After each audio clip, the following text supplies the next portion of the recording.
ఆ అమర్గాడు నీ ప్రేమలో నిజం ఉంటే పట్టుకున్న కాలర్ వదలకురా అన్నాడు. కానీ నేను ఆ మాట వినగానే టక్కున వాడి కాలర్ వదిలేశాను. ఎంత పెద్ద మనసున్నా ప్రవర్తనలో మాత్రం చిన్నపిల్లాళ్ళ అనిపించాలి. షార్ట్ కట్ చెప్పాలంటే అంటే మా అబ్బాయి అర్జున్ లాగానా? ఇంచుమించు.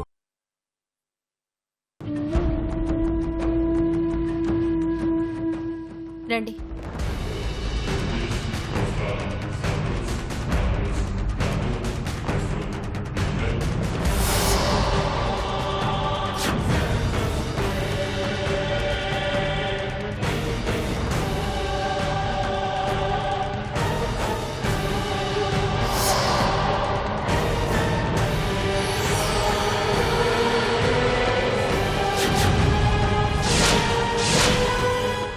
అన్నా రా అన్నా, అక్కడే నిలబడిపోయావే. రా అన్నా.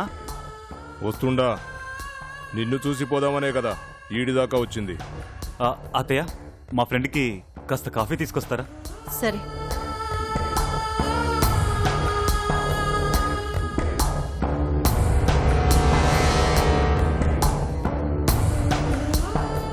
అన్నా అన్నా ఆవేశపడకన్నా, నువ్వు ఆవేశపడకన్నా. అన్నా అన్నా అన్నా ఆవేశపడకన్నా, ప్లీజ్ అన్నా, కూర్చొని మాట్లాడుకుందాం ప్లీజ్ అన్నా. రా అన్నా.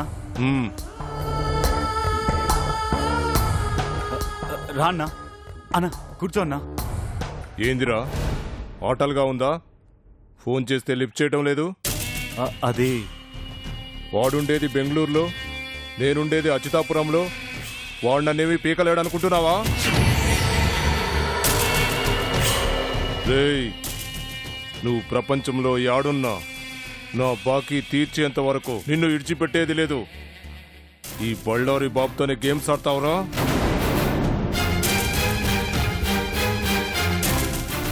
అన్నా నా మాట వినన్నా, నేను నీ అప్పు తీర్చే పనిలోనే ఉన్నాను, అందుకని ఈ ఇంట్లో ఉన్నాను. కొద్ది రోజులు ఓపిక పట్టన్నా, నీ అప్పు మొత్తం తీర్చేస్తాను.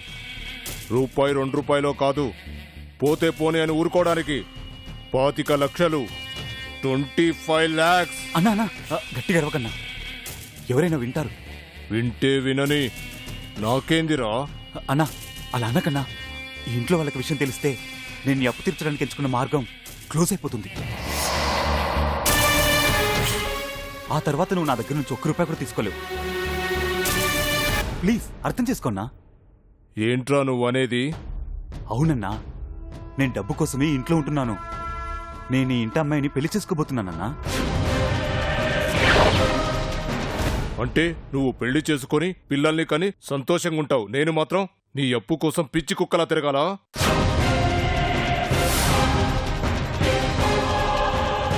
అన్నా, నేను పెళ్లి చేసుకునేది ఈ ఆస్తి కోసం. ప్లీజ్ అర్థం చేసుకోన్నా. అదంతా నాకు తెలియదు. నా డబ్బు నాకు ఎప్పుడు ఇస్తావో చెప్పు.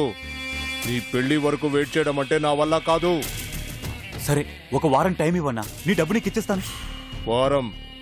పక్కాగా వారంలో ఇస్తావా? ఖచ్చితంగా ఇస్తానన్నా, ఈ ఒకసారి నన్ను నమ్ము. సరే అయితే నీకు లాస్ట్ ఛాన్స్ ఇస్తున్నాను. తేడా వచ్చిందో నీకు పెళ్లి కాదు, సావు అవుతుంది. గుర్తుంచుకో. సరే అన్నా, నీ ఇష్టం. బయలుదేరండి అన్నా.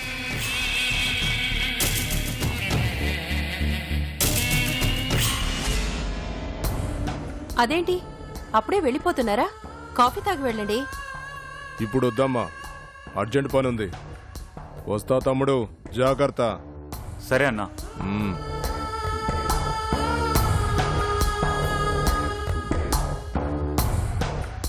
అత్తయ్య, కాఫీ నాకు ఇవ్వండి.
అమరగాడు ఆ సిచ్యువేషన్ని వాడికి అడ్వాంటేజ్గా వాడుకుంటున్నాడు. వీలైనంత త్వరగా వాడు ఆ ఇంట్లోంచి బయటికి వెళ్ళేలా చేయాలి. అమరగాడు ఆ ఇంట్లో ఉన్న సంగతి రూప నాతో ఎందుకు చెప్పలేదు?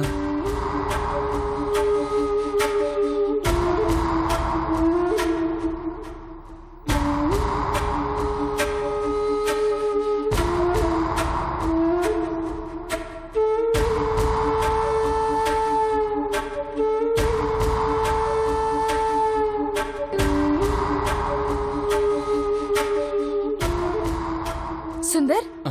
ఎంతసేపు అయింది వచ్చి? ఇంతకు ముందే వచ్చాను రూపా.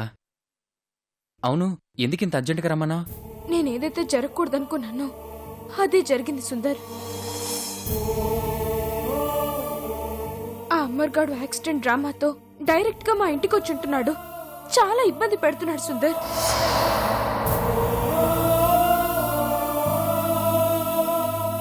నువ్వు ఇబ్బంది పడ్డానికి కారణం నేనే రూపా. నువ్వా? నువ్వేం చేసావు సుందర్?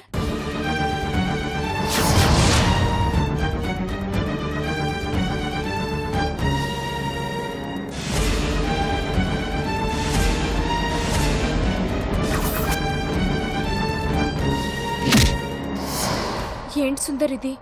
ఇంత జరిగితే నాకు ఒక్క మాట కూడా చెప్పలేదు. అయినా నువ్వు వాడి జోలికి ఎందుకు వెళ్ళావు? చూసావా వాడు దాన్ని ఎంత అడ్వాంటేజ్ గా తీసుకున్నాడు? వాడు ఇంత డ్రామా ప్లే చేస్తాడని నేను ఎక్స్పెక్ట్ చేయలేదు రూపా. వాణ్ణి సుందర్, ఆవేశపడకు. ఒక్కసారి నువ్వు ఆవేశపడినందుకే వాడు ఇంత గేమ్ ప్లే చేస్తున్నాడు. నువ్వు మళ్ళీ అదే తప్పు చేస్తే వాడు దాన్ని ఇంకా అడ్వాంటేజ్గా తీసుకుంటాడు. నువ్వు వాడి గురించి మర్చిపోయి జాబ్ సంపాదించడం మీద కాన్సన్ట్రేట్ చేయి. ఎలా రూపా? వాడు నిన్ను ప్రతి క్షణం టార్చర్ పెడుతున్నాడని తెలిసిన తర్వాత కూడా ఎలా వాడి గురించి ఆలోచించకుండా ఉండమంటావు? వాడు కాదు సుందర్, నేనే వాడిని ప్రతి క్షణం టార్చర్ చేస్తాను. ఎందుకురా అనవసరంగా ఇంటికి వచ్చానని వాడు బెదిరిపోయి పారిపోయేలా చేస్తాను. అవును సుందర్, నాకు వాడిని రివర్స్లో టార్చర్ చేయాలన్న ఐడియా మా బంటి గడిచాడు. అందుకే వాడి ముందే నీకు ఫోన్ చేసి నీతో రొమాంటిక్గా మాట్లాడాను. దాంతో వాడు ఇరిటేట్ అయ్యి నన్నేమీ చేయలేక సతమతమైపోయాడు. ఇంక చూడు సుందర్, వాడిని ఎలా ఆడిస్తానో. వాడు ప్రతిసారి ఏదో వంకతో నన్ను వాడి రూమ్లోకి వచ్చేలా చేస్తున్నాడు. కానీ నేను అలా వెళ్ళిన ప్రతిసారి వాడి ముందే నీకు ఫోన్ చేసి క్లోజ్గా రొమాంటిక్గా మాట్లాడతాను. వీలైనంత త్వరగా వాడిని మా ఇంట్లో నుండి పంపించేస్తాను. ఏంటో రూపా, వాడు మన లైఫ్లోకి ఎంటర్ అయినప్పటి నుండి నాకు మనశ్శాంతి లేకుండా పోయింది. నిన్ను ఎప్పుడు కలిసినా వాడి గురించే మాట్లాడాల్సిన పరిస్థితి వస్తుంది. అవును, వాణ్ణి రెచ్చగొట్టడానికో లేక వాణ్ణి ఇబ్బంది పెట్టడానికో మాత్రమే నాతో రొమాంటిక్గా మాట్లాడావా? ఫోన్లో ఎలా మాట్లాడావో, ఏమేం చేసావో ఇప్పుడు చేయొచ్చుగా. సుందర్, వద్దు.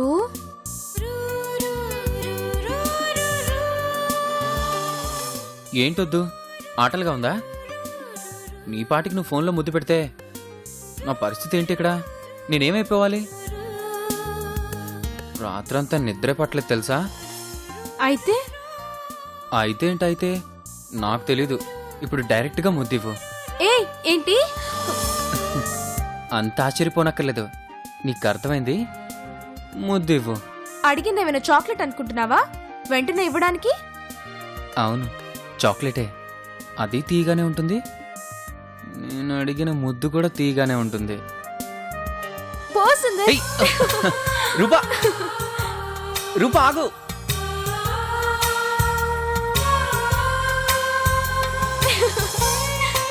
ఏయ్ రూపా, రూపా ఆగు. ఆగమంటుంటే నేనే. ఏయ్ రూపా, రూపా ఆగు. ఆగు, ఎక్కడికి పరిగెడుతున్నావు? అవన్నీ పెళ్ళైన తర్వాతే. మరి అలాంటప్పుడు ఫోన్లో ఎందుకు ముద్దు పెట్టావు? నేను ఒప్పుకోను. ఇచ్చే. ఇవ్వను. ఏం చేస్తావు? ఏంటి తోస్తున్నావు? నేను ఆ పని చేయగలను. అరే ఓ రూపా, నేను నీతో మాట్లాడను. సుందర్ సుందర్ సుందర్ ఆగు. సారీ. ఇప్పుడేంటి, నీకు ముద్దు పెట్టాలి అంతేనా? మ్మ్. సరే అని అంటాననుకున్నావా? ఆశ దోశ అప్పడం వడ అలాంటి పప్పులేం కుదరవమ్మా. రూపా రూపా రూపా ప్లీజ్ ఒక్క ముద్దు ప్లీజ్, నా బుజ్జి కదా. ఓ సుందర్. సుందర్ సుందర్ సుందర్ లే.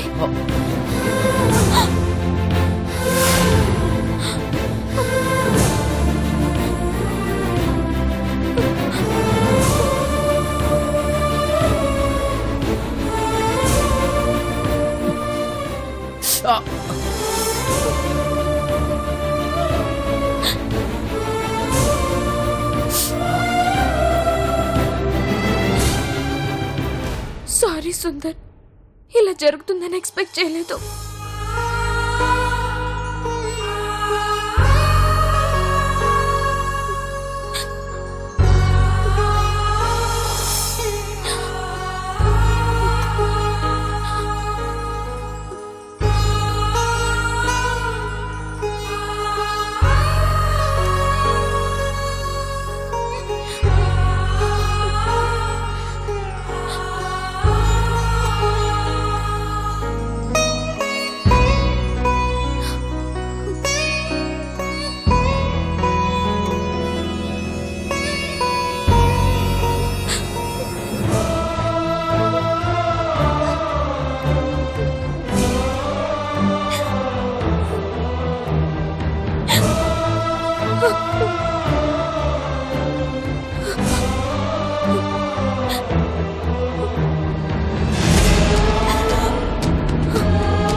రూపా ఏంటిది, నీకేమైనా పిచ్చి పట్టిందా?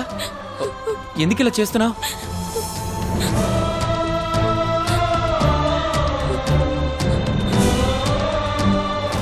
ఏంటి రూపా ఇది, ఇంత చిన్న విషయానికి నువ్వు ఇంతలా బాధపడతావా?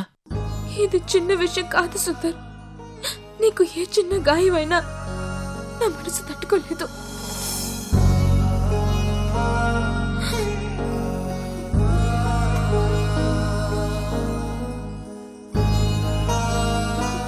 అవును సుందర్, ఆ గాయం నా వల్లే అయితే నా గుండె భరించలేదు.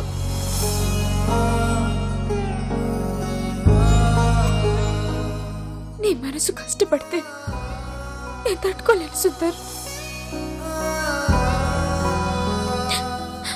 అయినా ఇదే ఉంది, అవసరమైతే నీకోసం నా ప్రాణం అయినా ఇచ్చేస్తాను Sundar.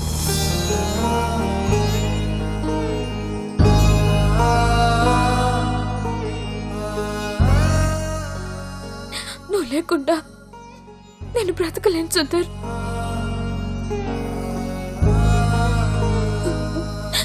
I love you, Sundar. I love you so much.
Madhavi, చెప్పండి. నేను మిల్లుకెళ్ళొస్తాను. అలాగేనండి.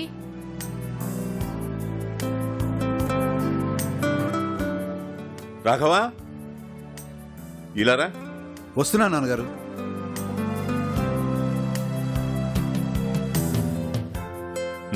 కూర్చో. చెప్పండి నాన్నగారు. మన మిల్లు లెక్కలన్నీ సరిగ్గా ఉన్నాయో లేదో ఒకసారి చూడు. ఏం నాన్నగారు, ఏదైనా లెక్క తేడా వచ్చిందా? గత 3 నెలల్లో 4 లక్షలు తేడా వచ్చింది. 4 లక్షలా? అంత తేడా రావడం ఏంటి నాన్నగారు? ఆ ప్రశ్న నేను నిన్నడగాలి రాఘవా.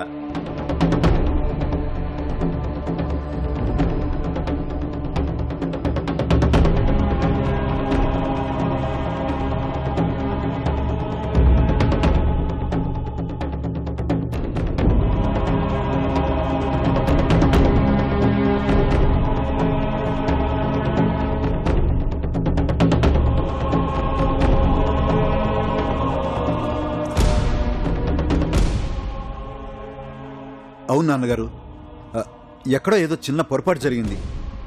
నేను చూస్తాను నాన్నగారు. అంటే ఈ మధ్య నువ్వు అకౌంట్స్ గురించి సరిగ్గా పట్టించుకోవట్లేదన్నమాట. అదేం లేదు నాన్నగారు. చూడు రాఘవ, మనం వ్యాపారం మొదలుపెట్టిన దగ్గర నుంచి లాభం మాట పక్కన పెడితే నష్టం ఏనాడు రాలేదు. కానీ ఇప్పుడొచ్చింది. అంటే నీకు వ్యాపారం మీద పట్టు పోయిందన్నమాట. ఎందుకు ఇలా జరిగిందని అడగను, కానీ ఇంకోసారి ఇలా జరగకుండా చూసుకోమని చెప్తున్నాను. 4 లక్షలంటే చిన్న మొత్తం ఏమీ కాదు. అలాగే నాన్నగారు, ఇంకెప్పుడు ఇలాంటి పొరపాటు జరగదు. పొరపాటు జరిగితే సరిదిద్దుకోవచ్చు, వ్యాపారంలో నష్టం వస్తే భరించవచ్చు. కానీ మన మీద నమ్మకాన్ని కోల్పోతే తిరిగి ఆ నమ్మకాన్ని సంపాదించుకోవడం చాలా కష్టం రాఘవ. నా తర్వాత ఇంటి బాధ్యత నీదే రాఘవ. నువ్వు బాధ్యతతో వ్యవహరించకపోతే నీతో పాటు అందరూ బాధపడాల్సి వస్తుంది. నిన్ను తక్కువ చేసి మాట్లాడడం నా ఉద్దేశం కాదు. నేను నీకు వ్యాపారం అప్పచెప్పినప్పటి నుంచి నువ్వు ఆ బాధ్యతని సరిగ్గానే నిర్వర్తిస్తున్నావు. ఈ రోజు ఇలా జరిగిందంటే నువ్వే ఎక్కడో అజాగ్రత్తగా ఉన్నావన్నమాట. ఇలాంటి పరిస్థితి ఇంకోసారి రానివ్వు. అది మనకు మంచిది కాదు. నాన్నేంటి ఇలా అంటున్నాడని బాధపడకుండా ఈ నష్టాన్ని ఎలా భర్తీ చేయాలో ఆలోచించు. అలాగే నాన్నగారు.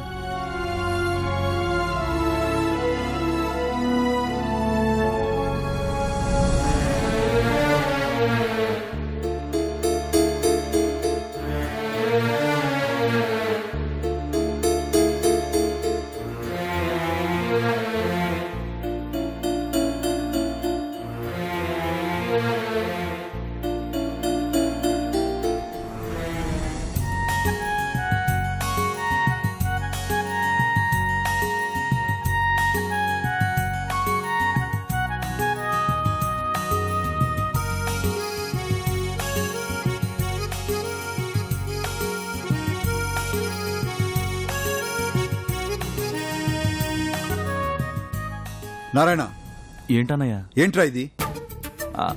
ఏం జరిగిందన్నయ్యా? నేను ముందే చెప్పాను, ఈ లెక్కలు డబ్బు వ్యవహారాలు చూసుకోవడం నీ వల్ల కాదు అని. అవి చూసుకోవడానికి నేను నాన్నగారు ఉన్నాం. నువ్వు ఇంకేమైనా పనులు చూసుకోరా అంటే వినకుండా నేను కూడా నేర్చుకుంటానన్నయ్యా అని వచ్చావు. సర్లే, నీకు కూడా అలవాటు అవుతుంది కదా అని ఓ 3 నెలలు మిల్లు బాధ్యతలు నీకు అప్పగించాను.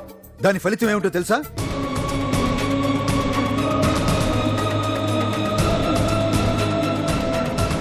$4 లక్షలు నష్టం.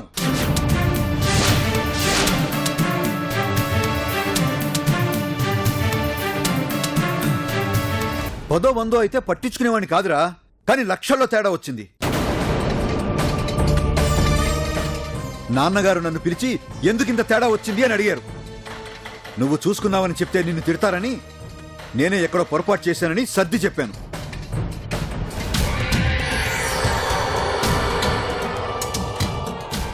ఇలా అయితే ఎలారా? అంత పెద్ద మొత్తంలో తేడా వచ్చినా నువ్వెందుకు కనిపెట్టలేకపోయావు?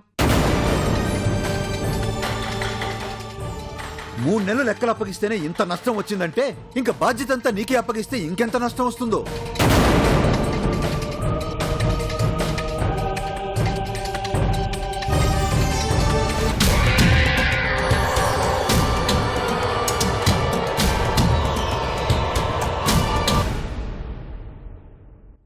కొన్ని నిర్ణయాలు మీరు సొంతంగా తీసుకోవాలి.